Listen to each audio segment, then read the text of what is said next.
Hi friends, welcome to Anbu's cookery. நம்ம இன்றைக்கி கடைகளில் வாங்கக்கூடிய பக்கோடா எப்படி செய்கிறது தான் பார்க்க போகிறோம். எப்படி செய்யலான்னு பார்க்கலாம் வாங்க. நான் 1 கப் அளவுக்கு கடலை மாவு எடுத்திருக்கேன். அது ஒரு பிளேட்டில் சேர்த்துக்கிறேன். 3 டேபிள் ஸ்பூன் அளவுக்கு அரிசி மாவு எடுத்திருக்கேன். அதையும் சேர்த்துக்கிறேன்.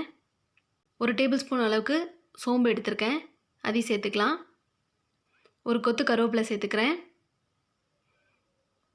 நான் ஒரு 5-6 பல் பூண்டை இடித்து வச்சுருக்கேன். கொஞ்சம் இஞ்சி நறுக்கி வச்சுருக்கேன். பச்சை மிளகாய் நறுக்கி எடுத்திருக்கேன். கொத்தமல்லி நறுக்கி எடுத்திருக்கேன். சின்ன வெங்காயத்தை ரவுண்ட் ரவுண்டாக நறுக்கி எடுத்திருக்கேன். கண்டிப்பாக இதுக்கு சின்ன வெங்காயம் சேர்த்துக்கோங்க. கண்டிப்பாக பெரிய வெங்காயம் சேர்க்காதீங்க. பெரிய வெங்காயம் சேர்த்திங்கன்னா உங்களுக்கு டேஸ்ட்டே மாறிடும். கொஞ்சமாக சேர்த்தா கூட போதும், ஆனால் சின்ன வெங்காயம் கட்டாயமாக சேர்த்துக்கோங்க. கொஞ்சமாக பெருங்காயத்தூள் சேர்த்துக்கிறேன். ஒரு சிட்டிகை அளவுக்கு மஞ்சள் தூள் சேர்த்துக்கிறேன். நம்ம மிளகா போட்டிருக்கிறதுனால கொஞ்சமாக மிளகாய் தூள் சேர்த்துக்கிறேன். உங்கள் காரத்துக்கு தகுந்தபடி நீங்கள் சேர்த்துக்கோங்க. இதுக்கு தேவையான அளவுக்கு உப்பு சேர்த்துக்கிறேன். உப்பு சேர்த்துட்டு இதை ஒரு தடவை கலந்து விட்டுடலாம். நான் ஒரு 3 டேபிள் ஸ்பூன் அளவுக்கு எண்ணெய் சூடு பண்ணி எடுத்திருக்கேன். அதையும் இப்போ சேர்த்துட்றேன். இந்த மாதிரி எண்ணெயை சூடுபடுத்தி சேர்க்கும் போது உங்களுக்கு நல்லா க்ரன்ச்சியாக வரும். அதுவும் இல்லாமல் எண்ணெய் ரொம்ப இழுக்காமல் இருக்கும். ஆனால் கண்டிப்பாக எண்ணெய் சூடாக இருக்கிறதுனால உடனே கை வச்சு கலக்கிடாதீங்க. ஒரு ஸ்பூன் வச்சு கலக்கிக்கோங்க ஃபஸ்ட்டு.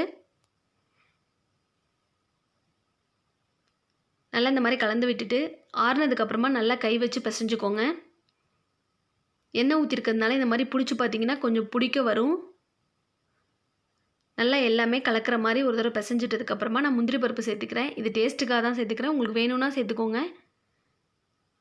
இப்போ கொஞ்சம் கொஞ்சமாக தண்ணி தெளித்து இதை பிசைஞ்சிக்கலாம். இப்போ நான் ஓரளவுக்கு பிசைஞ்சிட்டேன்.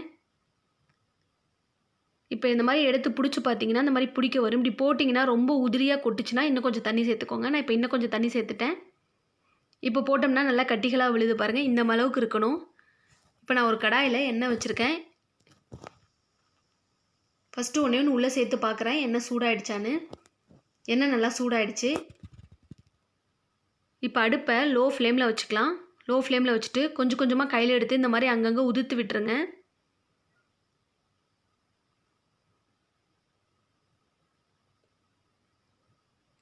அங்கங்கே இந்த மாதிரி உதிர்த்து விட்டிங்கன்னா தான் உங்களுக்கு பக்கோடா மாதிரி அங்கங்கே கட்டிகளாக கிடைக்கும். இந்த மாதிரி எல்லாத்தையும் எடுத்து உதிர்த்து விட்டதுக்கப்புறமா மீடியம் ஃப்ளேமில் வச்சுக்கோங்க.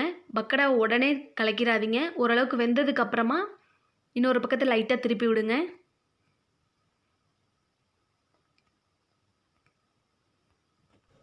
இந்த மாதிரி திருப்பி விட்டதுக்கப்புறமா இந்த பபுள்ஸ் இருக்குது பாருங்கள். இந்த பபுள்ஸ் ஃபுல்லாக அடங்கினதுக்கப்புறமா நம்ம பக்கோடா தயாராகிடுச்சின்னு அர்த்தம். இப்போ நம்ம பக்கோடா நல்லா சுட சுட தயாராகிடுச்சு.